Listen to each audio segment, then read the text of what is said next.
역사상 가장 많이 팔린 책은 성경이고요. 그 다음으로 많이 팔린 책은 철로역정입니다. 철로역정을 쓴 존 버년 목사님은 60세 정도 사셨는데요. 12년 동안이나 감옥에서 지내셨어요. 처음 6년 감옥에 있었고 그 다음 또 6년을 감옥에서 지냈습니다. 이 존 버년 목사님은 감옥에서 첫 번째 6년 기간 동안에 9권의 책을 썼고요. 그 책을 쓰고 싶어서 쓴 게 아니라 이제 많은 성도들이 질문을 하는 거죠. 이런 어려움이 있는데 어떻게 하면 좋겠습니까? 라고 묻고 편지를 쓰다 보니까 아예 그냥 보편적으로 그냥 책을 쓰면은 이렇게 사람들이 도움을 주겠다. 그래서 이 책을 썼어요.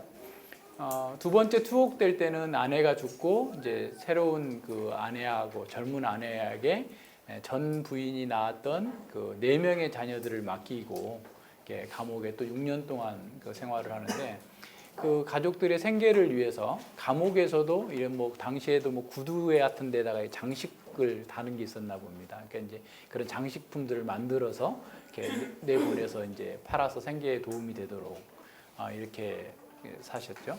그러면서 그때는 이제 6년 기간 동안에 2권의 책을 썼는데 그 한 권이 바로 철로역정입니다. 아주 많은 사람들에게 그 영향을 끼쳤던 그런 분이죠. 근데 그분은 그 감옥 생활하면서도 감옥에서 그 죄수들의 예배를 또 인도하기도 했고 이런 제가 지금 앉아 있는 나무 의자 같은 나무 의자를 하나 빼가지고 어떻게 그 구멍을 뚫어가지고 플룻을 만들어서 나무로 그 불었다고 그래요. 그러니까 아마 찬송가 이런 걸 불었겠죠. 그러면 이제 간수가 와가지고 뭐냐 그러면 의자 다리에다 다시 꽂아놓고 모른 척하고 그러면서 이렇게 그러니까 최악의 상황에서 최선의 상황으로 만들어내는 이러한 그 삶을 사신 거죠. 그러니까 사실은 우리가 이게 고난 당하면서 여러 가지 상실이 있을 때 우리는 그걸 굉장히 슬퍼하고 건강을 잃고 나니까 건강이 얼마나 소중한 줄 알겠고 또 우리가 잃어버린 것에 대한 어떤 그 상실에 대한 아픔과 그 고통을 이렇게 호소하는데 오히려 그런 상실을 통해서 성도들이 더 위대하게 하나님께 쓰임 받았다라고 하는 사실들을 교회에서는 많은 그 실증 자료를 우리에게 제공해주고 있습니다. 우리가 그래서 두려워해야 될 것은 사실은 우리의 상실이나 우리의 고통이나 아픔이 아니라 그러한 상실 때문에 주님께로 가지 않고 오히려 주님이 아닌 다른 것을 의지하는 것, 그것 자체를 두려워해야 되는 것이죠. 비극을 승리로 바꿔주시는 하나님의 주권과 하나님의 그 역사하심이 바울에게서도 아주 분명하게 드러나고 있습니다. 바울만큼 하나님의 주권을 신뢰한 사람이 없겠죠. 근데 그 바울은 로마의 감옥에서도 가장 어떻게 보면 안 좋은 상황에서도 가장 탁월한 일들을 해내고 있음을 보게 됩니다. 로마에서 2년 동안의 사역이 굉장히 중요한 것도 중요하지만 거기서 이 주옥 같은 편지들을 쓴 거예요. 에베소서, 빌립보서, 골로새서, 빌레몬서 이런 그 서신들을 써가지고 교회들이 영원토록 정말 이렇게 부요한 말씀을 누릴 수 있도록 우리에게 가르쳐 주신 거죠. 정말 최악의 상황에서 최선의 것을 만들어내는 거죠. 뿐만 아니라 황제의 시위대에 있는 사람들도 전도해가지고, 그러니까 황제의 시위대에 있는, 그러니까 경호원들이 믿은 거예요. 황제의 부대에 속한 사람들이 믿게 되었고요. 그리고 로마 교회가 바울의 이런 담대한 그 말씀 전함에 힘입어 가지고 더 힘있게 복음을 증거하게 하는 어떤 그런 뭐랄까 격려의 그런 역사들도 함께 한 거죠. 그래서 어떤 신학자는 이렇게 말합니다. 위대한 영적인 능력은 상실의 환경에서 자주 발생한다. 위대한 영적인 능력은 상실의 환경에서 자주 발생한다. 우리 여러분 칼빈 선생님 지금 책 읽고 있죠? 칼빈 순례자와 목회자 이 책도 보면 칼빈 선생님이 얼마나 많이 고난을 당했습니까? 근데 그 고난 때문에 오히려 그는 정말 탁월한 그런 신학자가 되지 않았을까라고 생각할 수 있을 정도로 상실을 많이 하셨죠. 상실을 한 거예요. 그래서 바울과 버년 또는 칼빈 그 어느 누구라도 그들이 어떻게 보면 보여주고 있는 그런 그 고난은 사실은 어떤 상황에서도 하나님 나라의 영광을 추구하고 사람들을 유익하게 하는 일에 쓰임 받을 수 있다라는 거예요. 그러니까 환경이 나빠서 나는 못했어요. 이런 말하면 안 된다는 거예요. 그러니까 바울이나 버년이나 또 우리 어느 누구라도 하나님 앞에서 저는 그 상황이 아니었어요. 라고 하면서 이렇게 하나님의 뜻을 따라 살지 않는다면 마치 달란트를 땅에다 묻어놓았던 악하고 게으른 종이라고 하는 평가를 우리가 들을 수가 있는 것이죠. 그러니까 이제 이 바울의 상황들을 우리가 잘 봅니다. 사도행전은 우리에게 인생의 궁극적인 승리가 어디에 있느냐, 인생의 궁극적인 성공이 무엇인가를 정말 제대로 보여주고 있습니다. 사람들은 물질과 지위, 건강과 영향력이 상실되는 것을 두려워하지만 우리가 진정으로 두려워해야 될 것은 그러한 것들의 상실이 아니라 하나님께로부터 멀어지는 것이다 라는 것을 사도행전은 계속해서 가르쳐주고 있습니다. 오늘 이 사도행전은 지난 시간에 얘기한 것처럼 교회에 대한 얘기입니다. 오늘 우리가 어떻게 할 건가를 가르쳐주고 있어요. 자, 바울은 로마에 이제 당도한 후에 즉시 재판을 받지 못한 거죠. 예를 들어서 대법원에까지 우리도 가면 그냥 바로 심리가 되는 게 아니라 앞서 나왔던 것들을 쭉 심리한 후에 순서를 기다려서 가는 것처럼 굉장히 오랜 시간이 걸리는 것처럼 당시에도 아마 그런 일이 있었던 것 같아요. 그래서 황제에게 상소를 했으나 바로 황제가 심리할 수 없는 그런 상황인데 어떤 자유롭게 셋집에서 있도록 허가를 받은 겁니다. 굉장히 큰 거죠. 그리고 이제 보통 이제 그 어떤 감옥이나 또는 어떤 병참 막사 같은 데 지내면서 군사들이 뭐 굉장히 많이 지켜야 되는데도 불구하고 한 사람만 이렇게 지키고 있는 것을 보게 되는 거죠. 그래서 이제 자기가 셋집을 얻은 거예요. 그러니까 지난번에 감옥에서도 자기가 부식을 해결해야 됐다고 그랬잖아요. 그런데 이번에는 이제 아예 자기 셋집까지 얻어야 되는 이런 상황이죠. 그러니까 바울과 함께 했던 그런 동역자들이나 또는 빌립보 교회가 보냈던 헌금이나 또 주변에 오면서 만났던 수많은 그런 교회들의 후원이 아마 있었을 거예요. 그래서 바울은 그 집을 얻으면서도 우리가 지금 예배당을 어떻게 만들까, 어떻게 뭐 구조를 짤까 이렇게 생각하는 것처럼 사람들 내가 불러다가 복음을 전할 수 있을 만한, 그러니까 아주 작은 무슨 오두막 같은 데가 아니고 손님들이 뭐 한 100명 이상 와서 같이 밥도 먹고 하루 종일 공부해도 될 수 있을 정도, 화장실도 2개쯤 있는 가령 그런 것들을 생각하면서 아마 셋집도 구했을 거예요. 그래서 이렇게 같이 이 복음을 위해서 사역했던 누가나 이런 동역자들이 함께 그와 같은 일을 했는데 어쨌든 어떤 단독 주택을 이렇게 방해받지 않는 그런 주택을 구했던 것 같아요. 그리고 이제 로마의 병사가 보통 2명 이상이 그걸 이렇게 감시하는데 1명만 이렇게 붙여놓은 거죠. 그러니까 이렇게 했던 이유는 뭐겠어요? 로마 당국자들이 볼 때 일단은 뭐 율리오가 로마까지 인수한 율리오 백부장 율리오가 그동안에 있었던 일에 대해서 쭉 얘기했을 거고 아마도 율리오는 바울의 어떤 고상한 인격에 굉장히 믿지는 만약에 제가 생각하기엔 믿었을 것 같고 왜 믿었을 것 같다고 생각하냐면 사도행전 독자들이 율리오를 알았을 가능성이 많기 때문에 그래요. 그러니까 사도행전 1차 독자들이 율리오를 모르는 사람이 굳이 쓸 필요 없어요. 율리오라는 단어를 지금 계속 반복해서 만약에 썼는데 그 단어를 그냥 백부장이라고 하면 됐을 거예요. 근데 무명 처리하지 않고 이름을 밝혔다는 것은 초대교회 당시에 율리오라는 사람이 꽤 유명한 사람이었을 거다. 바울과 함께 로마로 가는 중에 믿어서 사람들에게 알릴 만한 사람. 고넬료도 나오잖아요. 알 수 있기 때문에 그런 거죠. 그렇기 때문에 믿었거나 만약에 안 믿었다 할지라도 율리오는 바울의 어떤 인격에 굉장히 감화되어서 바울에 대해서 하여튼 이렇게 아주 좋은 평가를 당국에 전달했을 겁니다. 뿐만 아니라 베스도 총독이 바울 사건과 관련해서 로마에 보고서를 작성했을 때도 그 간의 여간을 다 이렇게 기록했을 거 아니에요. 그러니까 지난번에 베스도 총독 앞에서 아그리파 왕 앞에서 변론했던 그런 내용들을 판단하건대 로마 당국에 이 사람이 전혀 해를 끼치는 사람도 아닌데 유대인들의 시기로 인해서 지금 여기까지 왔습니다. 뭐 등등의 그런 보고서가 전달이 됐겠죠. 그래서 이제 당시에 그 당국자들은 이런 정보들을 근거로 해서 바울은 위험 인물이 아니라 오히려 유대인들의 시기로 인해서 여기까지 왔구나 라고 하는 사실을 알고 최대한 자유를 보장해주는 그런 쪽으로 허락을 한 것이죠. 근데 이제 군사와 사슬은 함께 묶어 있는 것은 사실인 것 같아요. 그러니까 20절에 보면 사슬로 매여 있다라고 얘기하잖아요. 그러니까 뭐 다리에다가 좀 여유 있게 이렇게 좀 길게 해가지고 묶었는지 어쨌든 뭐 그렇게 했을 것 같죠. 그래서 이제 그렇게 해서 활동을 하는데 보통은 이제 한 사람이 24시간 감시하는 게 아니고 한 4시간 단위로 교대했어요. 그럼 4시간마다 바뀌는 군사들한테 계속 복음을 전할 수 있었겠죠. 그래서 그 4시간마다 교대하는 군사들 가운데 아마 믿었을 수도 있을 거고 수많은 일들이 아마 벌어졌을 거예요. 이런 상황이죠. 그래서 17절과 20절을 한번 보죠. 그래서 이제 그렇게 가택 연금하고 있는 그런 아주 그 자유로운 환경 속에서 복음을 증거할 수 있는 상황이죠.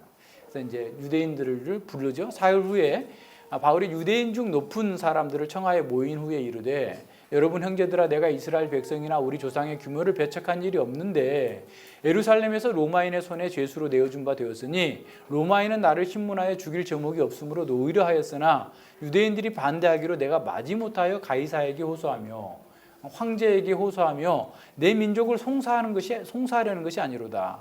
이러함으로 너희를 보고 함께 얘기하라고 청하노니 이스라엘의 소망을 인하여 내가 이 세사들에 메웠노라 그랬어요. 그러니까 로마에 도착한 후 한 3일 동안 뭐 여러 가지 이제 짐 정리도 하고 뭐 이렇게 다 이렇게 정리가 된 후에 바로 유대인 지도자들을 초청합니다. 그래서 자신이 왜 로마에 왔고 로마의 황제에게 상소하게 돼서 혹시 유대인들에게 불이익이 있거나 유대인들을 고소하려고 하는 어떤 의도로 여기 지금 상소한 것이 아니다. 이런 그 내용들을 상세하게 얘기를 하게 된 거죠. 그러면서 다른 때처럼 바울은 유대인들 지도자들을 형제들아라고 호칭하면서 자신과 그 유대인들 간을 동일시하고 있습니다. 그래서 자신은 그런 그 전적으로 율법으로나 또 로마 법적으로나 무죄하다라는 사실을 보여주고 자신이 어떤 조상들의 관습을 거슬려서 어떤 행위를 하지 않았다라는 것 그리고 로마인들이 여러 차례 했지만 자신은 그 죄를 짓지 않았다라고 하는 사실을 보여주는 거죠. 그러면 자신이 쇠사슬에 매인 것 이렇게 지금 죄수로 와 있는 것은 이스라엘이 바라고 있는 그 소망 때문이다. 이스라엘의 소망으로 인하여서 내가 여기에 왔다라고 하는 사실을 보여주고 있는 거죠. 그래서 이 아주 그 설득력 있게 유대인들에게 자신이 왜 여기 와 있는지, 자신이 왜 결박당했는지, 또 자신이 뭘 하고자 하는지를 이렇게 말해주고 있는 거죠.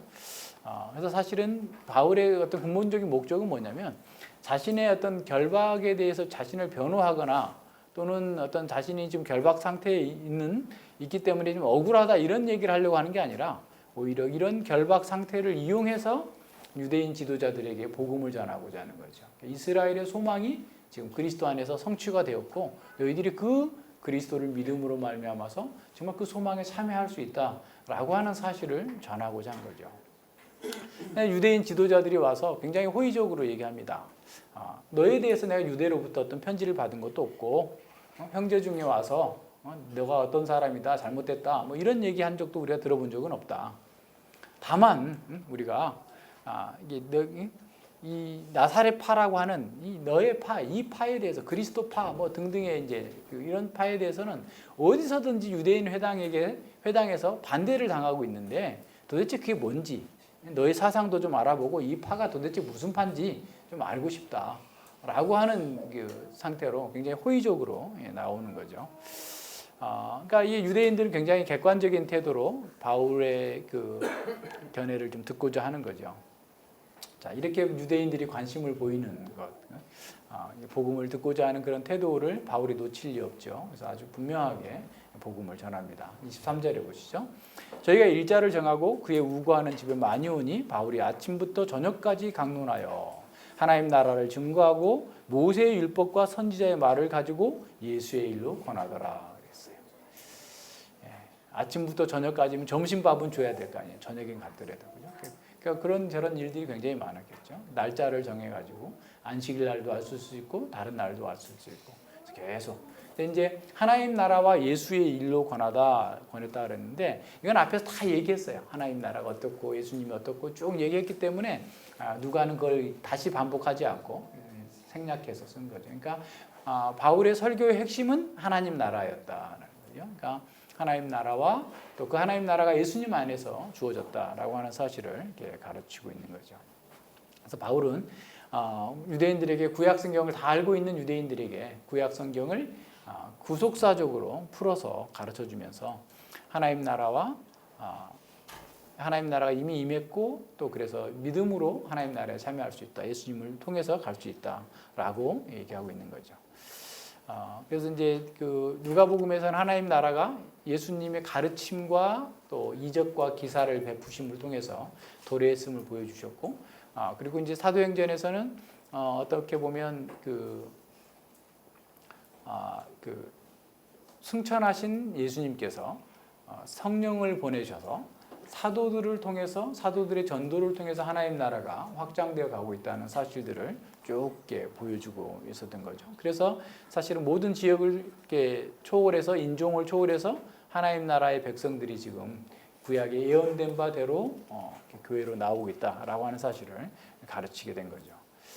그래서 바울은 예수님이 구약의 모든 그 예언의 그 성취이고 하나님의 아들이고 그리스도라는 사실을 선포하고 지금 또한 하나님 보좌 우편에서 온 세상을 다스리고 있는 모든 권세를 가지신 분이시다라는 사실을 가르쳤겠죠. 바울 한번 생각해 보세요. 바울은 아주 철저한 바리새인으로 성장했죠.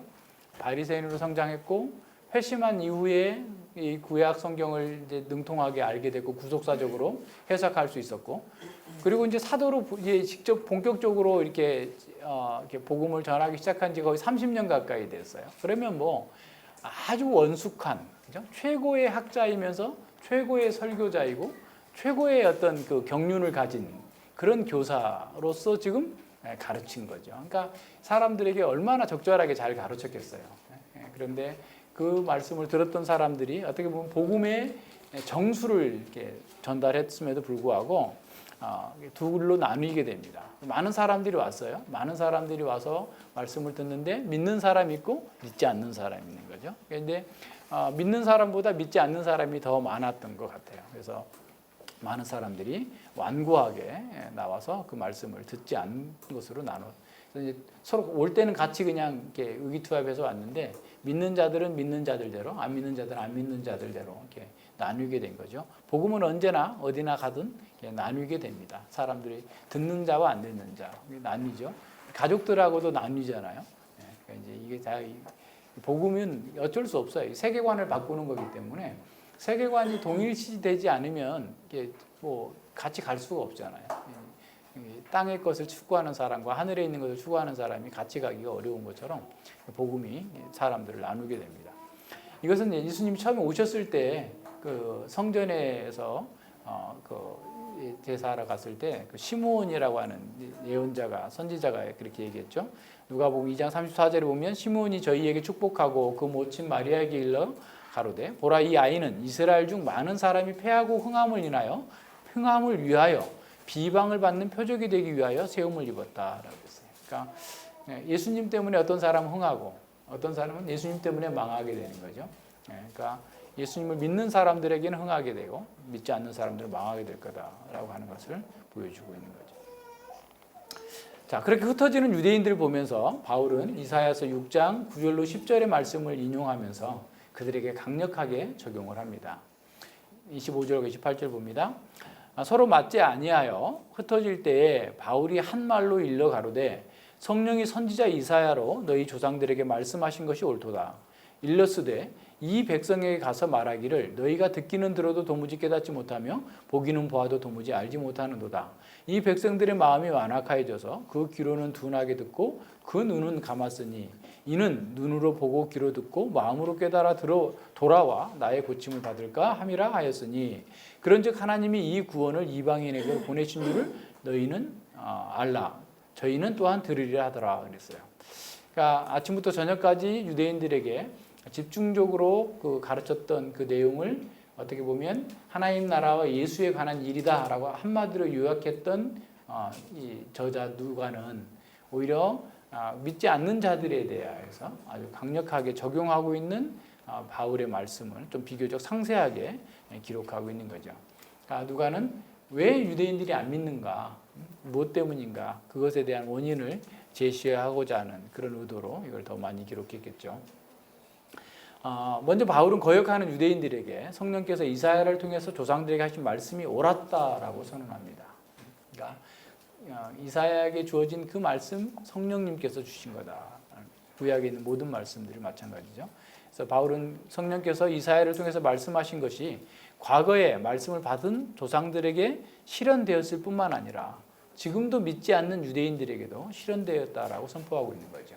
그러니까 이사야서를 통해서 주신 그 하나님의 말씀의 요지는 하나님께서 그 백성에게 주신 신앙과 순종의 기회를 남용하고 그래서 믿지 않는다면 나중에는 더 어렵다라는 사실을 보여주고 있는 거죠. 그러니까 이사야 문맥 속에서 이스라엘에 대한 어떤 하나님의 주권적인 심판이 강조되고 있다면 이 복음서와 사도행전에서는 사람들의 불신앙이 좀 더 강조되고 있어요. 그러나 이것은 둘 다 동전의 양면과 같은 거죠. 어느 하나 볼 수 있는 것은 아니에요. 그러니까 사실 보세요. 사도행전을 시작도 그렇고 복음서에서도 먼저 유대인들에게 그리고 이방인들에게 가는 어떤 복음의 순서가 있었는데 사도행전에서 계속 보여주고 있는 것은 어디를 가나 유대인들에게 먼저 복음을 전하게 하시고 유대인들이 거부함으로써 또 이제 이방인에게로 이렇게 가는 방식들이 계속 보여주고 있는데 하나님께서 유대인들에게 이렇게 계속해서 기회를 주셨음에도 불구하고 그들은 계속해서 거부하고 있음을 보여주고 있는 거죠. 그래서 유대인들의 거부로 인해서 이방인들에게 복음이 더 잘 나갔고 또 그 말씀대로 이방인들이 듣고 믿었다라고 하는 사실을 우리에게 보여줍니다. 그 알렉산더라고 하는 신학자는 유대인들의 거부에 대한 또 이 이사야 6장 9절로 10절에 있는 그 내용들을 세 가지 그 이유로 보여주고 있습니다. 그러니까 이사야 6장에 지금 이 6장 9절과 10절을 인용하고 있는 신약의 본문이 6개의 본문이 있는데 어떤 본문은 하나님의 주권에 좀 더 강조가 있고요. 그러니까 어떤 본문은 설교자들의 어떤 실패의 강조가 있고 또 어떤 데는 스스로 믿지 않고 자멸해 가는 사람들에 대한 본문이 있어요. 그래서 이제 그분 말을 그대로 인용한다면 이렇게 얘기합니다. 이 어려운 과정에는 명시적으로 또는 암시적으로 묘사된 세 가지 눈에 띄는 작인이 있다. 세 가지 원인이 있다라는 거예요. 그것은 목회자적인 작인, 그러니까 선지자의 목회자적 작인, 그러니까 선지자가 목회자로서의 어떤 선포할 때의 어떤 그런 원인, 또 하나는 하나님의 사법적인 작인, 사법적인 어떤 주권적인 통치의 원인, 그리고 백성들의 자멸적인 작인이다라는 거예요. 그러니까 설교자의 잘못된 설교로 인해서 사람들이 안 믿는 경우 있잖아요. 거짓 선지자를 따라가는 경우. 그리고 하나님의 심판으로 말미암은 것, 그리고 스스로 자멸하는 것을 보여주죠. 그러니까 어떻게 보면 그 알렉산더라는 이 신학자는 이사야 그 본문 자체에서는 어떤 설교자의 어떤 작인이다. 그러니까 이사야 선지자의 작인의 원인이 있다. 이런 식으로 얘기를 하고, 그다음에 이제 이 본문을 인용한 요한복음 12장 40절에 믿지 않는 유대인들에 대해서 예수님의 선포는 두 번째의 경우 하나님의 주권적 선포다라는 게 요한복음 12장 40절에 저희 눈을 멀게 하시고 저희 마음을 완고하게 하셨으니 이는 저희로 하여금 눈으로 보고 마음으로 깨닫고 돌이켜 내게 고침을 받지 못하게 하라 함이라 함이니라. 이 내용들 예수님께서 말씀하신 그 내용은 하나님의 주권이 더 강조되고 있다는 거죠. 그리고 이제 마태복음 13장에 보면 천국 비유, 마가복음에서도 천국 비유에서도 이걸 좀 이 본문을 인용하고 있는데요. 그리고 사도행전 28장에서 지금 여기서 인용하고 있는 것처럼 이 세 본문은 사람들이 스스로 믿지 않고 자기 파멸적인 결과를 택했기 때문이다라고 하는. 그래서 이제 이 세 가지 요인이 사실 복합적으로 작용하죠. 그러니까 하나님의 주권, 또 선지자의 어떤 그 전함, 그리고 사람들의 선택이 작용하는데, 이것을 어느 하나에만 기하는 게 아니라 이 세 가지가 다 있는데 어느 방향에서 보느냐에 따라서 그렇게 비춰주는 거다라고 하는 거죠. 그러니까 우리는 이 세 가지를 동시에 고려하면서 이러한 유대인들의 불신앙들에 대해서 한번 생각해 봐야 됩니다. 그래서 바울은 유대인들이 고의로 복음을 거부했기 때문에 하나님의 구원이 이스라엘에게로, 이방인들에게로 보내졌다라고 하는 얘기를 합니다.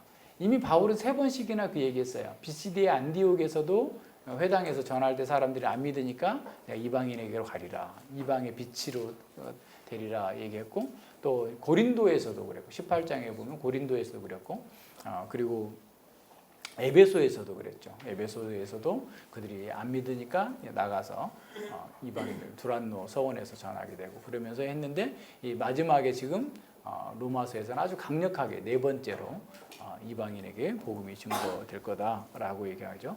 근데 여기서 기억해야 될 것은 유대인들이 구원받는 데서 제외됐다는 말이 아니라 복음을 우선적으로 듣는 특권에서 제외됐다라는 거예요. 그러니까 우리는 여전히 유대인들도 복음을 듣고 돌아와야 된다라고 하는 사실에 대해서는 인정하고, 또 우리 그들에게도 복음을 전해야 됩니다. 그러니까 이게 듣지 않는 사람들에게 계속 전하려고 할 필요 없어요. 가족들에게도 그런 것 같아요. 가족들에게도 그냥 예수님 믿으라고 사정을 했더니 예수님 믿는 걸 되게 우습게 생각하는 거예요, 사람들이. 그래서 예수님께서 뭐라고 말씀하셨어요? 마태복음 7장에 개 돼지에게 진주를 던지지 말라. 그러니까 계속 듣지 않으려고 하면, 아니 뭐 예수님 믿는 게 목사를 위해서 믿어요? 교회를 위해서 믿어요? 자기를 위해서 믿는 거죠. 자기들이 그걸 거부하면 뭐 이렇게 털고 먼지 털고 나오면 돼요. 그러나 긍휼히 여기는 마음으로. 그러니까 이런 것들을 이렇게 잘 생각해야지. 우리가 이렇게 정말 귀한 복음을 값없이 전하기 때문에 사람들은 값싼 복음으로 생각하는데 그렇지 않은 거죠. 그래서 우리는 그런 면에서 지혜롭게 해야 되겠지만 적절하게 해야 됩니다. 28절을 원문에 가깝게 번역하면, 그러므로 이방인들에게 하나님이 이 구원이 보냄을 받은 줄을 너희에게 알게 하노니 그들은 친히 들으리라. 이 구원, 하나님의 이 구원이 이방인들에게 보냄을 받았다라고 선언하고 있는 거죠. 그래서 지금은 대다수의 이방인들만 믿고 유대인들은 거의 다 믿지 않게 되는 이런 상황들이 유대인들의 거부로 인한 거였다라는 사실을 보게 됩니다. 30절과 31절에 보면 바울이 온 이태를 자기 셋집에 유하며 자기에게 오는 사람들을 다 영접하고 담대히 하나님 나라를 전파하며 주 예수 그리스도께 관한 것을 가르치되 금하는 사람이 없었더라라고 했어요. 2년 동안 셋집에서 전했습니다. 주목할 것은 2년 동안 한 장소에서 지내면서 복음을 계속해서 전했다는 거예요. 어떤 방해도 받지 않고 오는 사람 다 영접해서 가르쳤다는 거예요. 그래서 그 하나님 나라와 예수님에 관한 일들을 계속 가르쳤다는, 이게 죄수의 신분으로서 굉장히 중요한 내용들인데요. 여기서 담대히, 우리말 담대히라고 나와 있는데 원어에 보면 아주 담대히라는 말, 모든 담대함으로, 이런 뜻이에요. 그러니까 바울은 자신이 지금 연금 상태, 감옥 상태에 있음에도 불구하고 엄청난 그 담대함으로 복음을 전했다. 하나도 주눅들지 않고, 그러니까 그 이전에 뭐 비할 수 없는 큰 담대함으로 전했다는 거죠. 그러니까 생명보다 귀하게 여겼던 자신의 사명을, 복음을 전하는 이 사명을 감당함에 있어서 그냥 마지못해 하거나 의기소침해 하거나 뭐 부끄러워하거나 그러지 않고 엄청난 확신과 큰 담대함으로 이 복음을 전했다라는 거예요. 자, 바울이 이렇게 아주 담대하게 복음을 전하자 로마에 있는 성도들도 상당히 도전을 받아서 복음을 전하는 일에 담대하게 나갑니다. 그동안에는 이 복음 전하다 보면 저 바보 같은 놈이라고 하지 않을까, 어리석다고 하지 않을까 하면서 두려워했던 그런 사람들이, 로마 교회 성도들이 아주 담대하게, 바울은 저렇게 갇혀 있으면서도 복음을 저렇게 전하고 그러는데 우리가 가서 전해야지, 우리 이웃들에게 전해야지 하면서 복음을 전했다는 거예요. 빌립보서 1장 12절과 14절 보세요. 형제들아 나의 당한 일이 도리어 복음의 진보가 된 줄을 너희가 알기를 원하노라. 그럼 이러므로 나의 매임이 그리스도 안에서 온 시위대 안과 기타 모든 사람에게 나타나요. 그러니까 온 시위대 안에 황제의 경호대 안에 모든 사람들이 복음을 다 들어봤어요. 서로 순번 정해서 나 바울 경호하러 갈래. 이렇게 했을 수도 있을 것 같아요. 그죠? 아까 지금 그 황제의 그 경호원들이 지금 어떻게 보면 지금 바울을 지키고 있잖아, 한 사람씩. 그럼 4명, 사교대로 한다면 4명이서 지킬 텐데 대접 잘해줬겠죠. 밥 맛있는 거 줬겠죠. 그러면서 복음 전했겠잖아요. 서로 나 거기 좀 가볼래. 나 좀 바꾸자. 이렇게 했을 거예요. 바울 경호하는 대로. 그래서 온 시위대 안에 바울이 전하는 복음의 내용이 다 알려질 정도가 된 거예요. 죄수로 가지 않았으면 이런 일이 있을 수 있어요? 접근조차 못하죠. 그러니까 이 일로 인하여서 오히려 황제에게 복음을 전할 뿐만 아니라 로마의 심장 핵심부에 복음이 확 퍼지게 만드는 거예요. 얼마나 대단한 일입니까? 자, 모든 사람에게 나타났는데 형제 중에 다수가 나의 매임을 인하여 주 안에서 신뢰함으로 더욱 겁없이 하나님의 말씀을 더욱 담대하게 주변에 말을 하게 됐어요. 그러니까 바울이 로마에 가기 전에도 로마 교회가 있었어요. 2년 전에 3년 전에 로마서를 썼었잖아요. 그런데 지금 바울이 가서 복음을 전하면서 로마 교회는 폭발적으로 성장했을 거예요. 에베소가 난리가 났을 정도였다면, 그죠? 에베소도 2년 있으면서 난리가 났잖아요. 동네가 다 그냥 뭐 온 에베소 시민들이 다 그냥 크도다 아데미어 하면서 그냥 그 원형 경기장 6만 명이 수용될 수 있는 원형 경기장에 몰려가 가지고 난리가 났었는데 지금 로마는 그보다 인구가 더 많았겠죠. 뭐 한 20만 명에 30만 명 정도 됐다고 한다면 어쨌거나 엄청난 사람들이 복음으로 돌아오게 됐을 거예요. 그런데 에베소처럼 폭동을 일으킬 수가 없어요. 황제의 시위대가 보호해주고 있잖아요. 이게 엄청 중요한 거죠. 그러니까 이렇게 담대하게 바울이 복음을 전하고 있는 거예요. 자, 바울의 이런 담대함이 어디서 나왔을까? 뭘 믿고 저렇게 담대할까? 그거 한번 생각해 볼 필요가 있죠. 우리 또한 담대해야 되기 때문에 그런 거예요.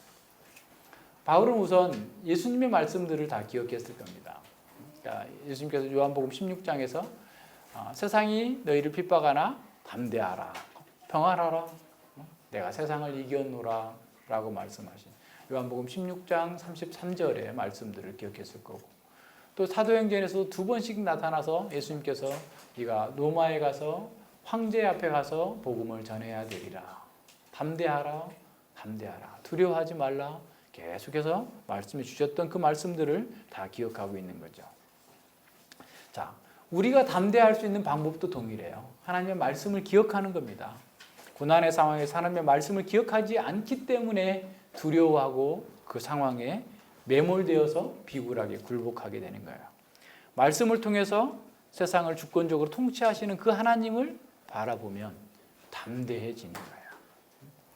가나안 정복이라고 하는 엄청난 과업을 앞두고 있는 여호수아에게 하나님께서 나타나서 담대하라, 담대하라, 극히 담대하라, 마음을 강하게 하고 담대하라 계속 말씀하세요.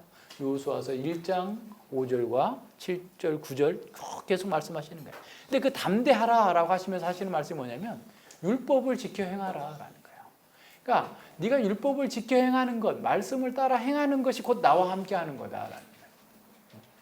극히 담대하라. 어마어마한 과업을 앞두고 있고 정말 네피림들이 지금 가득 차 있는 그런 가나안 땅을 정복하는데 어떻게 할 건가? 다 두려워할 수밖에 없는 그런 상황인데 네가 말씀을 따라 행한다면, 율법에 따라서 좌로나우로 치우치지 않는다면 담대하라, 두려워하지 말라. 우리가 말씀을 따라 행하지 않는 것 또한 두려움 때문이죠. 하나님을 의뢰하지 않는 것도 두려움 때문인데 담대하라, 담대하라. 그러니까 말씀을 기억하면 하나님이 누구신지를 기억하는 거고, 그 그 말씀을 통해서 세상과 역사를 통찰할 수 있기 때문에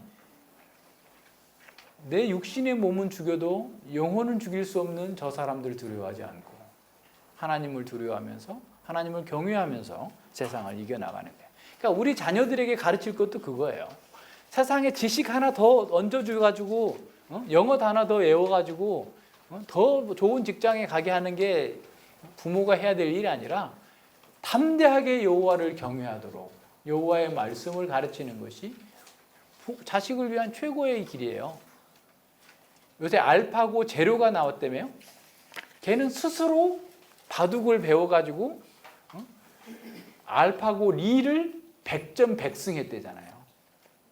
알파고 리가 뭔지 아세요?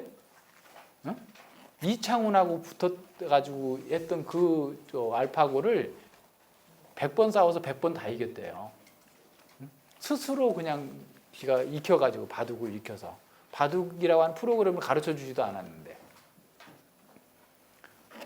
이제 의사는 알파고 의사가 더 잘할 수 있어요. 알파고 닥터, 알파고 변호사 수만 가지 모든 데이터 다 집어넣어가지고 지가 다 알아가지고 이렇게 하면 이거 저렇게 하면 알파고 판사가 더 낫겠네.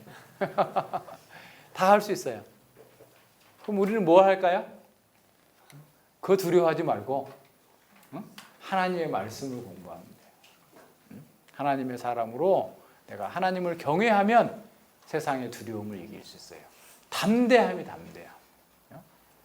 잠언에서 계속 나왔잖아요.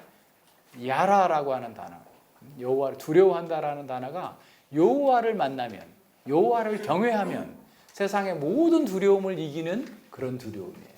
우리가 가져야 될 게 바로 그겁니다. 바울이 그러한 여호와를 경외하는 그러한 두려움을 가졌기 때문에 세상을 두려워하지 않고 아주 지극히 큰 담대함으로 누가 됐든지 간에 황제의 시대장이든 황제 앞이든 그 누구든 간에 담대하게 복음을 전한 거예요. 우리에게 필요한 것이 바로 그거예요. 담대함입니다.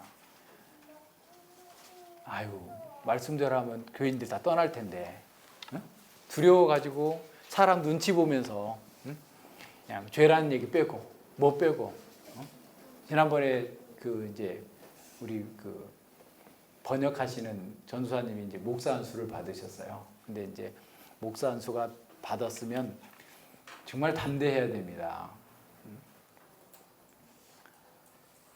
바울이 내 생명보다 이 사명을 중요하게 여겼다고 할 때에 사도행전 20장의 말씀은 내가 너희에게 1절, 너희 피에 대해서 1절 깨끗하다라고 말할 수 있을 정도로 성도들에게 다 가르쳐야 됩니다.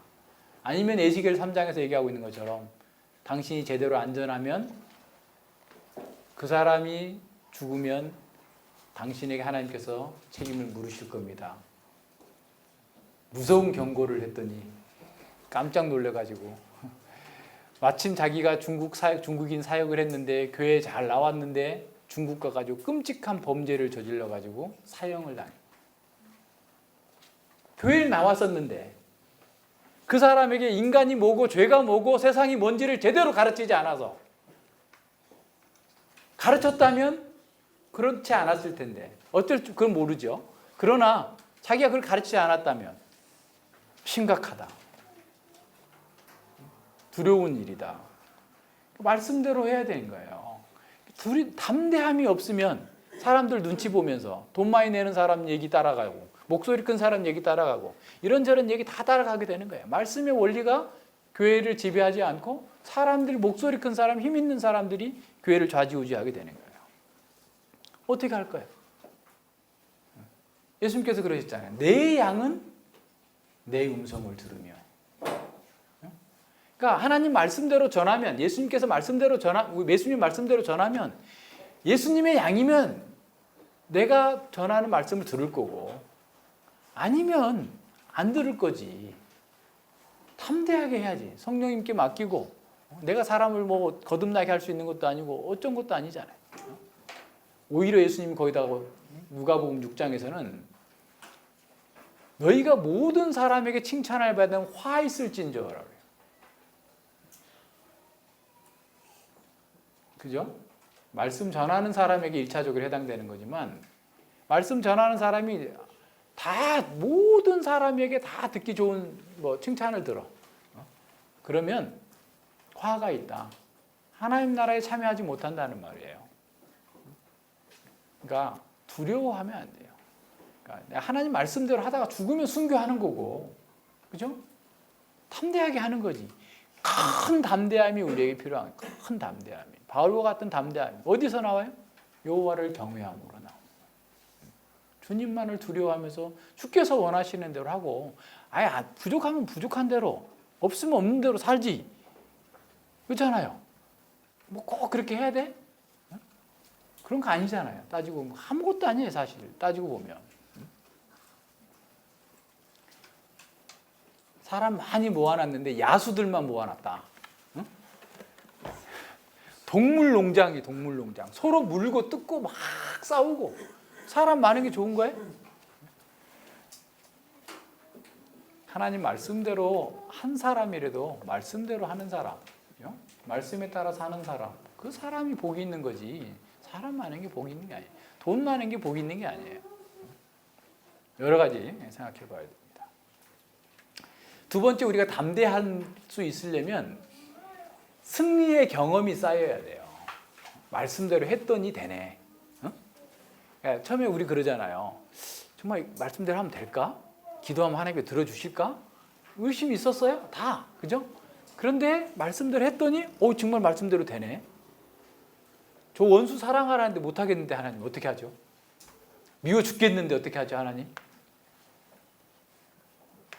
주님 긍휼히 여겨주세요. 제 마음에 그 사람, 하나님께서 정말 저는 원수를 사랑할 수 있는 저 사람을, 나를 괴롭게 하는 사람을 사랑할 수 없는데 주님께서 사랑하라고 하셨으니 저 사랑해야 되겠는데 사랑할 수 있도록 제 마음 바꿔주세요. 기도해 보세요. 잠도 못 잘 것 같이 뒤척뒤척 하다가 기도하고 잠자고 아침에 일어나니까 그 사람이 긍휼히 여겨져요. 모든 면에서 마찬가지예요. 그러니까 내가 기도하고 말씀대로 믿음으로 했더니 됐다라고 하는 그런 승리의 경험이 쌓여 있어야지. 그냥 해보지도 않고 그냥 그런다고는 했는데 글쎄 하면서 자꾸 다른 방식으로 자꾸 찾아가는 사람들에게는 담대함이 있을 수 없어요. 죽으면 죽으리라 하고 해봤더니 하나님께서 지켜주셨고 하나님께서 원하시는 대로 일을 이루셨다라는 경험이 있어야지.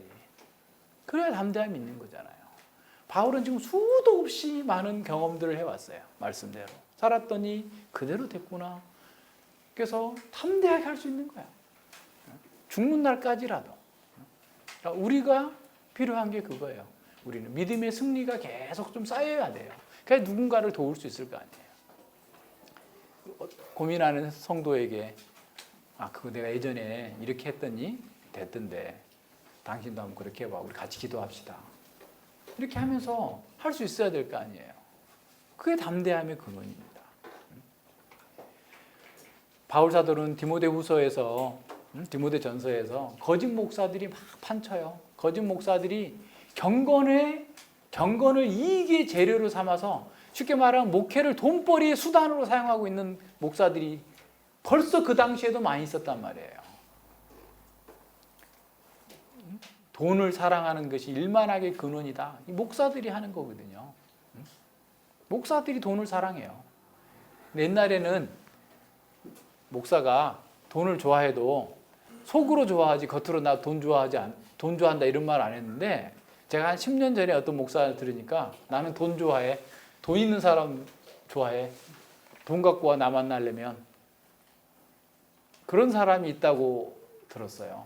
근데 또 어떤 목사님은 딴 사람은 자기가 돈을 좋아해도 속으로만 생각하고 말은 안 하는데 그 사람은 그런 말 하니까 솔직하다고 더 좋은 사람이 되는 거예요.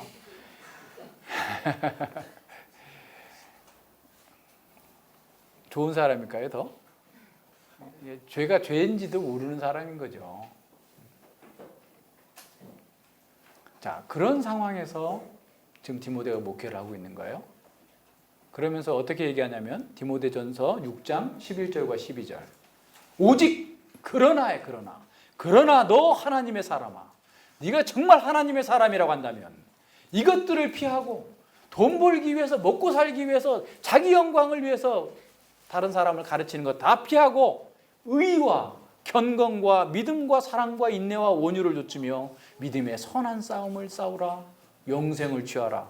이를 위하여 내가 부르심을 입었고 많은 증인 앞에서 선한 증거를 증거하였도다. 믿음으로 담대하게 살라라는 거예요. 사람들이 하는 방식으로 가지 말고 하나님의 의를 추구하고 하나님을 경외하고 믿음과 사랑과 인내와 온유를 쫓으면서 믿음의 선한 싸움을 싸우라. 믿음의 선한 싸움을 싸워서 이겼을 때 영생을 우리가 얻는 거예요. 생명을 누리는 겁니다. 부유하게 누리는 거예요. 지금 현재 이 땅에서부터. 그러니까 믿음의 선한 싸움을 싸워서 이긴 승리의 전리품으로 영생을 누리라는 거예요. 너는 이미 많은 싸움에서 이겼다. 많은 증인 앞에 선한 증거를 증거했다. 그러나 지금도 더 열심히 하라라는 거예요. 믿음의 증거가 있어야 된단 말이에요. 믿음의 증거가. 선한 증거들이 우리 가운데 많이 있어야지 돼요. 믿음으로써 담대하게 행했더니 이겼다라는 경험이 있어야 되죠. 10년 있었다, 20년 있었다, 그게 문제가 아니고 모태신앙이다, 이게 문제가 아니고 우리의 삶 가운데에서 믿음의 선한 증거들이 나오고 있느냐, 쌓여 있느냐, 축적되어 있느냐, 그래서 영생을 누리고 있느냐, 이게 우리에게 중요한 거단 말이에요. 이래야만 담대할 수 있어요. 죽으면 죽으리라 하고 나아갈 수 있단 말이에요. 바울은 이런 믿음의 선한 증거들이 너무 가득했기 때문에 어떠한 상황에서도 큰 담대함으로 그 모든 일들을 감당해낼 수 있었던 거예요. 우리에게도 동일한 것이 필요합니다. 우리에게도 동일하게 큰 담대함이 필요합니다. 자, 바울의 두 번째 그 31절에서 보면 아무도 금하는 사람이 없었다라고 해요. 아무도 금하는 사람이 없었다. 이 말을 좀 더 그 직역하고 의미를 한번 본다면 법적으로 아무런 방해를 받지 않았다라는 의미예요. 그러니까 바울이 지금 복음 연금된 상태에서 아침부터 저녁까지 지속적으로 들어오는 사람들 로마 당국에서 몰랐을 리 없죠. 누가 왔다 가는지까지 다 적어놨을 거예요. 처음에는. 그죠? 요새 무슨 안기부 뭐 안기부죠 요새? 안기부라고 그러나요? 뭐라 국가정보원, 그죠? 예. 국가정보원이 뭐 정치인들 뭐 사찰하고 심지어 연예인들까지 사찰하고 막 이렇게 했다고 막 그 시간별로 기록한 것들이 요새 막 이렇게 드러나고 있는데 아마 그 군사는 누가 왔다 갔는지 무슨 말씀을 전했는지 보고하지 않았겠어요, 여러분? 로마 제국이 그렇게 허술한 제국이 아니에요. 로마 제국은 법과 질서를 완벽하게 지켰기 때문에 그 1000년 동안 세계를 다스릴 수 있었어요. 그러니까 그런 모든 것들을 기록하고 보고하고 그랬을 거예요. 그런데 법적으로 걸릴 게 하나도 없었다는 거예요. 그러니까 로마 제국이 바울의 전도와 바울의 삶을 매 순간 24시간 감시했어도 법적으로 제재할 만한 건 아무것도 없었다라는 겁니다. 다시 말하면 이건 무슨 얘기예요? 복음은 로마 제국의 어떤 유해나 로마 사회의 안정을 해치는 일은 없다라는 것을 보여주고 있는 거예요. 그러니까 복음이 더욱더 담대하게 뻗어나갈 수 있고 모든 사람들에게 수용 가능한 그러한 종교다라는 사실들을 보여주고 있는 겁니다. 그러니까 로마의 당국자들이 이미 재판하기 전에 이미 복음은 로마 사회에 전혀 해를 끼치지 않는 정말 고상한 종교다라는 사실을 이런 과정을 통해서 보여주고 있는 거예요. 이러한 신뢰를 바탕으로 바울은 로마 정부의 어떠면 도 아래서 그들의 방패막이 아래서 2년 동안 열심히 복음을 전한 거예요. 에베소에서 같은 어떤 반대나 폭동도 있지 않았고 오히려 온전하게 로마의 묵인과 보호 아래서 세상 끝까지 복음이 전진할 수 있도록 교회에 응축된 에너지를 공급하고 있는 거예요. 모든 길은 로마로 통한다. 그 로마에서 모든 세계로 복음이 퍼져나가도록 로마 교회를 준비시키고 로마 교회의 영적 에너지를 축적시켰던 거예요. 얼마나 놀라운 일입니까? 그럼 바울이 2년 동안 이와 같은 일들을 감당하는 거예요. 자, 예루살렘에서 시작된 이 하나님 나라의 복음이 유대 당국자들의 핍박과 반대와 수많은 장애에도 불구하고 유다와 사마리아와 땅끝까지 전파가 된 거예요. 로마서에서 바울이 얘기하고 있는 것처럼 서바나까지 바울이 갔을까 안 갔을까, 갔다는 사람도 있고 가지 않았다는 사람도 있어요. 이후에 바울의 그 보면은 지금 바울이 여기 지금 AD 한 61년, 2년까지 또는 뭐 좀 더 길게 잡으면 뭐 3년 초까지도 볼 수 있는데 그 정도까지 지금 로마 감옥에 있었던 거예요. 그리고 잠시 풀려나요.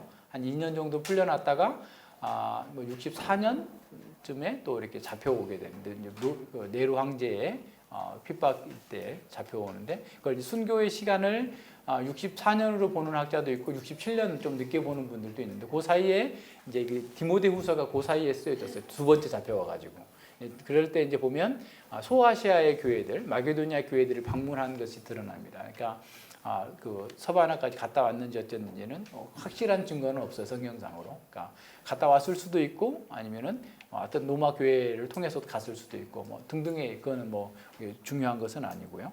어쨌거나 바울은 이 하나님께서는 이 반대자들의 그런 모든 방해를 뚫고 아브라함에게 정말 그 약속하셨던 내 씨로 말미암아서 모든 민족이 복을 얻으리라라고 했던 그 복음이 증거되고 나아갈 수 있도록 한 거죠. 그래서 이 로마 교회는 이 바울로 인해서 엄청난 큰 영적 에너지를 회복하고 또 능력을 비축해서 세계 선교에 아주 귀하게 쓰임 받은 그런 교회가 되었습니다. 자, 근데 이 누가는요 2년 이후에 어떻게 됐는가를 쓰지 않고 있어요. 그 뒤로 왜 그래 안 썼을까?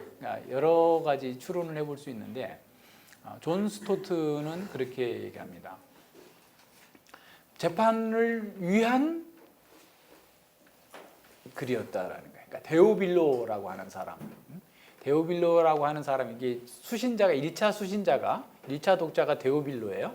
누가복음과 사도행전의 1차 독자가 데오빌로인데 자, 누가복음부터 사도행전까지 전체 역사를 기록함으로써 바울과 복음이 무죄다라는 사실을 증거하는 하나의 제출하기 위한 목적으로 썼을 거다라고 얘기하는 상당히 근거는 있어요. 그러나 우리 확정할 수는 없지만 그렇게 이해해도 됩니다. 그래서 이제 그 뒤로는 얘기하지 않았는데 그런데 사실은 더 큰 의미가 있어요. 데오빌로가 믿는 자고 그리고 데오빌로를 비롯한 1차 독자와 2차, 3차 독자에게 뭘 보여주고 있느냐면 이제부터는 너희들이 알 일이다.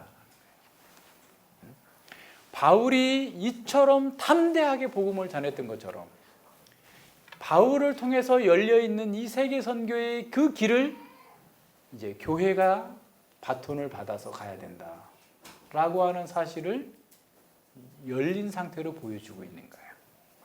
요나서가 그렇게 끝났죠.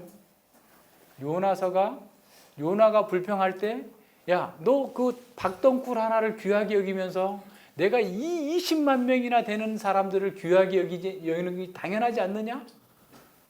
그것으로 끝났어요. 당연하다. 그럼 어떻게 해야 된다? 그들을 위해서 기도하고 그들에게도 복음을 전해야 된다 라고 하는 것으로 열어두고 있는 것처럼 누가는 그와 같은 방식으로 다음은 바로 교회가 해야 되는 일이다. 그래서 오고 오는 모든 시대의 교회들이 땅끝까지 복음을 전하는 일에 이렇게 열려있는 활짝 열린 문에 들어가서 동참해서 복음을 전하라 라고 하는 것을 가르치는 겁니다. 누가가 기록한 이 누가복음이 메시아이신 예수님의 지상행전이었다면 사도행전은 부활 승천하신 메시아 예수님의 천상행전이었습니다. 누가는 누가복음의 마지막 장인 24장에서 구약 성경을 메시아적으로 읽어야 하고 구속사적으로 읽어야 되고 선교적으로 읽어야 한다는 예수님의 말씀을 기록해 두었죠. 자, 이 메시아 시대를 예언했던 성경은 또한 메시아 시대가 도래함으로 말미암아서 이 좋은 소식이 복음이 열방으로 퍼져 나가도록 해야 된다라는 것을 가르치고 있습니다. 사도행전은 천상에 계신 메시아 예수님께서 성령을 보내주셔서 사도들에게 하나님 나라의 도래를 전하게 하셨음을 보여줍니다. 사도행전은 예루살렘에서 시작해서 로마로 끝납니다. 이스라엘의 신앙의 핵심인 성전에서 시작해서 모든 열방의 핵심인 로마에서 끝나는 거죠. 로마로 나가고 있죠. 자, 건물 성전에서 열방 가운데 세워진 교회 공동체로 확장된 그 성전이 이제 온 세상에서 하나님의 영광을 증거하는 그런 시대로 전진해 있음을 보게 됩니다. 그것은 우리 중에 이루어진 사실에 대한 누가의 기록 속에 담긴 복음의 지리적 진정과 더불어서 신학적 역할을 지탱해주는 두 개의 아치형 구조다라는 사실을 우리에게 보여줍니다.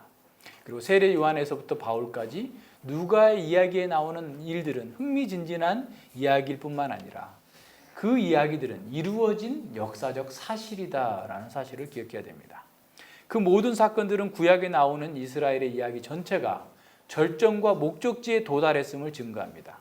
하나님의 아브라함을 부르시고 이스라엘을 창조하신 그 목적, 곧 모든 민족에게 복을 주시겠다고 하는 그 약속이 이제 교회의 선교를 통해서 실현되고 있음을 보여주고 있습니다. 예수님의 사역 안에서 이스라엘의 역사는 절정에 도달했습니다. 그러나 하나님 나라는 아직 최종적으로 완성되지 않았지만 모든 민족에게로 확산되고 있습니다. 종말론적인 성전은 전 세계의 하나님의 백성의 새로운 공동체 안에서 새롭게 지어져 가고 있습니다. 열방들은 복음 전파와 성령님의 능력으로 새로운 공동체로 계속해서 들어오고 있습니다. 예수님께서는 말씀과 성령님을 통해서 우리 안에서 계속 역사하시고 다스리고 계십니다.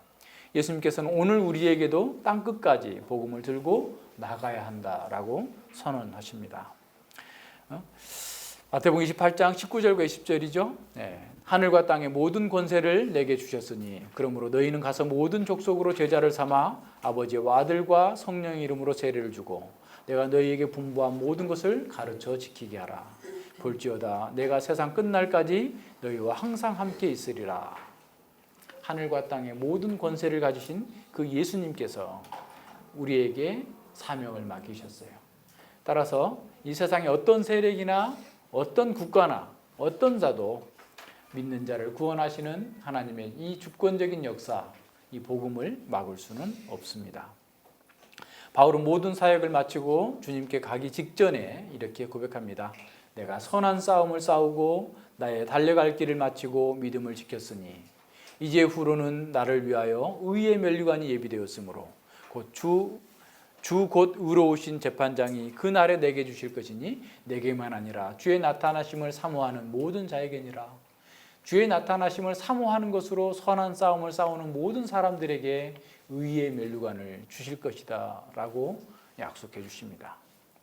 다음 세대의 교회들에게 계속해서 바울의 뒤를 이어서 그 복음을 감당하도록 의도했던 누가의 의도는 교회들 가운데서 계속해서 실현되었습니다. 누가복음이 열방의 선교에 대한 전망으로 마쳤다면 사도행전은 선교가 로마로부터 온 세계로 뻗어나가리라는 전망으로 맞춰집니다. 바울이 아주 담대하게 아무런 방해도 받지 않고 전했다는 사도행전의 마지막 기록은 오늘 우리에게 열려있고 우리가 가야 할 방향을 향해 열방을 향한 열린물을 가르쳐주고 있습니다. 이제 사도행전은 마쳐졌지만 예수님의 천상행전은 우리를 통해서 계속 진행되어야 됩니다. 주님 오실 때까지 잃어버린 자들을 위한 복음은 계속해서 전파되어야 됩니다. 이것이 우리의 책임이고 우리의 사명입니다. 우리가 하나님처럼 이 세상을 사랑한다면 자유와 안식을 주는 이 복음을 전해야 합니다. 우리도 이 복음을 죽는 순간까지 열정을 다해서 증거할 수 있어야 됩니다. 나는 사도행전의 결론적인 권면을 저는 마이클 고힌의 말로 대신하고자 합니다. 그러니까 마이클 이 고힌이라는 사람이 세계관 운동도 하고 하는 분인데 굉장히 좋은 책들을 많이 썼어요. 그 중에 이제 열방의 빛을이라는 그 책에 나오는 한 대목입니다. 그런 세상 속에서 소명을 가진 구별된 공동체인 교회에 대해서 이렇게 말합니다. 사도행전은 이야기 초반에 등장한 이 종말론적이고 선교적인 공동체의 사진첩을 우리에게 제공하고, 그러니까 종말론적이고 선교적인 공동체는 어떤 건가 우리에게 사진으로 보여준다라는 거죠. 그러면서 바울 서신서들은 교회적 이미지들을 점점 더 진척시켜서 우리에게 보여주고 있다라는 겁니다. 그러면서 그는 초대교회의 연대기는 그 뒤를 잇는 우리에게 적어도 4가지 매우 중요한 점을 가르쳐 준다라고 말합니다. 첫째가 어떤 거냐면 하나님의 백성의 제도적인 삶은 선교적 교회의 필수적인 요소다라는 거예요. 그러니까 교회가 하나님의 말씀, 교제, 성찬, 성만찬, 기도에 꾸준히 참여할 때 교회는 성령의 종말론적 삶 속에서 세워져 간다. 교회의 구성원들이 그리스도의 몸으로서 은사를 행사하는 공동체로서 함께 살아갈 때 이 새로운 삶이 양육된다. 공동체적 삶이 안 나오면 이게 불가능하다라는 거예요. 그래서 교회의 리더십과 구조가 그리스도의 새로운 삶을 양육하는 방향으로 나아갈 때 교회는 세상 가운데 선교적 몸이 될 수 있다.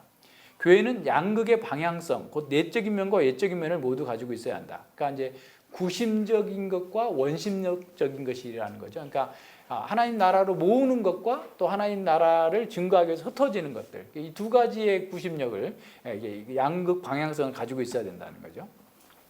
내적인 삶은 하나님 나라의 삶을 강화시키고 그 삶의 외적인 표현과 생명력이 있어요. 그러니까 내적으로 하나님 나라의 삶이 강화돼야만 외적으로 하나님 나라가 더 흘러나갈 수가 있겠죠. 내적으로 건강하지 못하면 외적으로 활동하기 어렵잖아요. 그래서 교회의 제도적 본질의 중요성을 축소시키는 교회로는 교회의 삶을 양육하는 기초를 잘라내는 위험에 처하게 된다. 이것들을 제대로 이해하지 못하게 되면 오히려 교회가 말라 들어간다는 거예요. 두 번째, 교회의 공동체적 삶은 하나님 나라의 도래를 나타낸다. 교회 자체는 변형된 몸으로 그리스도의 변형된 몸인 거죠.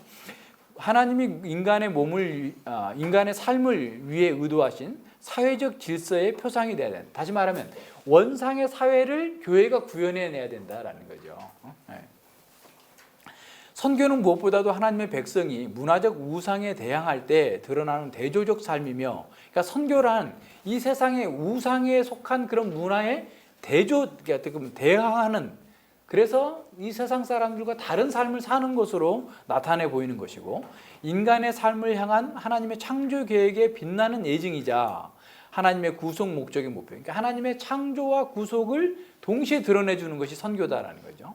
교회는 열방 가운데 거주하는 대안적 공동체인 동시에 대조적 사회다. 이게 얼마나 중요합니까? 세상의 허무와 절망 가운데 무너져가고 있는데 대안적 공동체, 요새는 대안적 삶을 많이 추구하잖아요. 요새 사람들이 집값이 비싸니까 뭐하죠? 쉐어 하우스 해가지고 이렇게 거실 같이 쓰고 화장실도 같이 쓰고 방은 따로따로 쓰자. 해가지고 어떻든 같든 이런 어려운 시대 속에서 잘 살아보자 라고 하면서 대안 공동체를 만들어내는데, 그걸로는 안 되고 진정한 원상의 인간의 공동체를 이 교회가 이 땅에서 구현해내는 대안 공동체가 되고, 이 세상과 대조적인 어떤 상태로, 세상에서는 돈 많이 벌고 돈 대학 보내는 것이 자녀 교육의 목표라고 한다면 우리는 하나님을 경외하는 사람을 만들어내는 것이 우리의 교육의 목표가 되는 대조적인 삶을 드러내줘야 된다는 거예요. 그래야만 선교가 힘이 있다는 거예요. 세상과 똑같이 가는데, 세상과 경쟁하는데 무슨 선교가 되겠어요. 그래서 이 교회가 지금 한국 교회가 욕먹는 거잖아요. 선교가 안 돼요. 젊은이들이 교회를 자꾸 우습게 생각하는 거예요. 자, 사도행전의 짧은 묘사는 교회가 이 새로운 삶을 구현하는 것에 대해서 기록하고 있다. 바울 서신은 교회가 주 안에서 서로에게 헌신하며 급진적인 삶을 살아가도록 격려하는 선교적 목회자를 보여준다. 급진적인 삶을 살라라는 거예요. 급진적인 제자들을 구현하라라는 겁니다. 셋째는 이 공동체는 세상 속에서 사명을 갖고 있다는 겁니다. 새로운 삶의 근원이신 그리스도를 가리키는 말과 행동은 그들의 공동체적 삶으로부터 흘러나, 그러니까 그 사람이 새로운 삶을 살고 있는 것은 그 공동체가 그리스도의 몸으로서의 역할을 제대로 할 때 말과 행동이 그리스도적인 것으로 나타난다라는 거예요.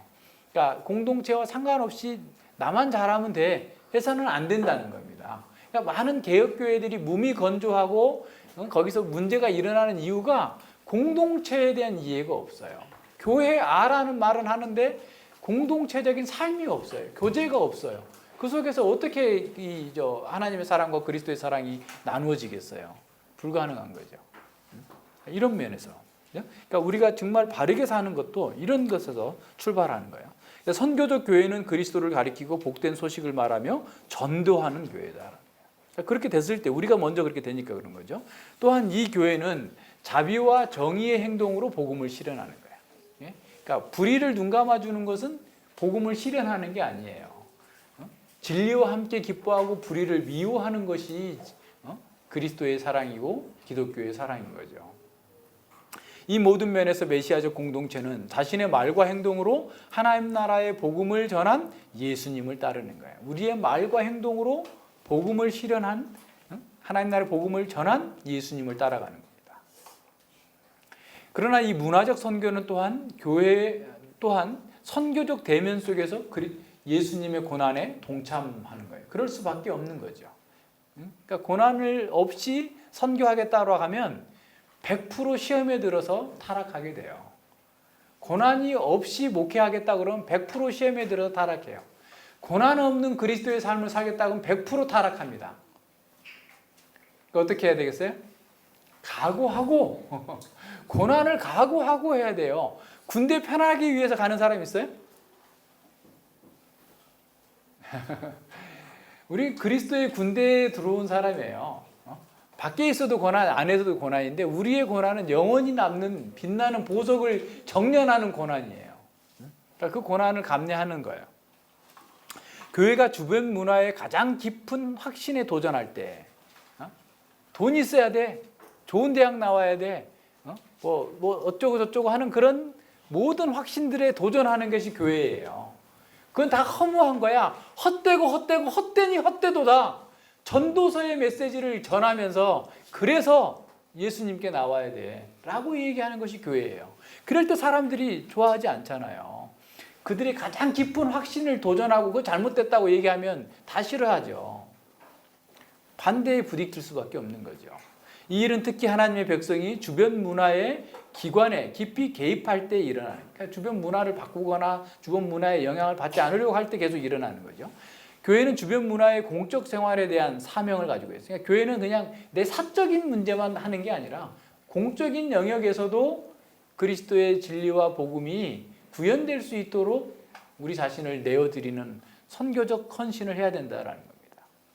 교회의 성도들은 주변 이웃의 복지를 위해 세상의 지속적인 문화적 사명에 참여하고 관여해야 된다는 거예요. 정말 그들의 복지를 위해서 하는 거죠.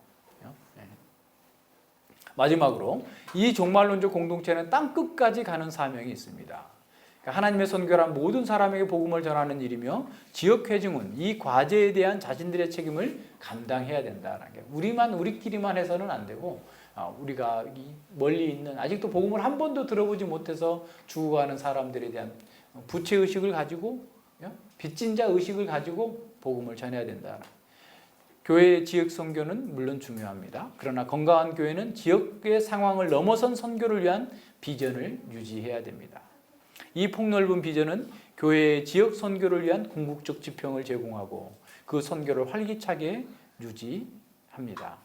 또한 지역주의로부터 벗어나서 땅과 하늘이 담아낼 수 없고 무한한 선교를 행하시는 하나님의 부르심에 신실하도록 만들어줍니다. 그러니까 지역주의에서 벗어나서 자기의 좁은 틀에서 벗어나서 하나님의 그 위대하신 목표를 이루는 일에 우리가 참여할 수 있도록 도와주는 겁니다. 우리 자신을 돌아보면서, 저 자신을 돌아보면서 정말 부끄러웠어요. 마지막 장면을 보면서 사도행전 하나 끝났구나, 이제 우리 뭐 떡 해 먹자, 책거리 하자, 이런 얘기 했는데 정말 부끄러운 그 모습을 발견하고 많이 회개하고 또 다시 갱신해야 되겠다, 이런 생각을 하게 됩니다. 하나님 앞에서 우리에게 주어진 사명, 이렇게 넓게 열려진 길 가운데에서 우리는 너무나 좁은 시야를 가지고 자기 일에만 연연하며 살진 않았는지 점검하면서 하나님의 부르심에 더 분명하게 응답하고 또 헌신할 수 있는 그런 사람이 되기를 바랍니다. 키에르케고르는 당신이 살아낸 만큼 당신이 믿는 것이다 라는 말을 했습니다. 그렇습니다. 진정한 믿음을 규정하는 궁극적인 잣대는 말이나 슬로건이 아니라 하나님 앞에서 그리고 사람들 사이에서 살아낸 선교적 삶입니다. 우리가 행한 것만큼 사실 믿는 거다라는 거죠. 그러니까 아무리 말로써 믿음을 과시한다 할지라도 우리가 이러한 삶을 살지 못한다면 우리는 부끄러워해야 되죠. 하나님 앞에서 사람들 앞에서 우리가 이러한 삶을 살고 있는지, 담대한 큰 확신으로 살고 있는지 점검해 봐야 됩니다. 예수님의 천상행전이, 예수님의 하늘에서 다스리심이 우리의 선교적 삶을 통해서 계속되기를 열망하면서 기도해야 되겠습니다. 기도합니다. 예, 하나님 아버지 감사를 드립니다. 하나님께서 우리에게 베풀어 주신 은혜 가운데에서 우리가 누구이며 무엇을 위해 존재하며 또 어떻게 우리의 길을 가야 될지를 사도행전의 말씀을 통해서 오랫동안 배웠습니다. 들었습니다. 그러나 아직도 우리가 고쳐지지 못하고 또 변화되지 못하고 자기 중심적인 삶을 살고 있는 부분과 영역들이 너무나 많이 있음을 보게 되었습니다. 아버지 하나님, 용서하여 주시옵시고 긍휼히 여겨 주셔서 우리가 그러한 모든 자기 중심적인 틀에서 벗어나서 이 하나님의 원대한 계획을 이루어 가시는 하나님의 그 능력 가운데 붙잡혀서 하나님을 믿고 신뢰하는 가운데에서 우리에게 주어진 이 사명을 두려워하지 말고 담대하게 주의 뜻을 따라서 주님의 방법대로 주께서 원하시는 대로 명하신 대로 순종해 나가는 지혜롭고 충성된 종들이 되게 하여 주시옵소서. 저희들이 이 말씀을 받고 행하는 것으로 복을 누리라고 말씀하셨사오니 아버지여, 저희들이 이 말씀대로 행하는 것으로 주님께 영광 돌리고 저희들 또한 복을 누릴 수 있도록 은혜 베풀어 주시옵소서. 감사드리며 예수님 이름으로 기도드립니다. 아멘.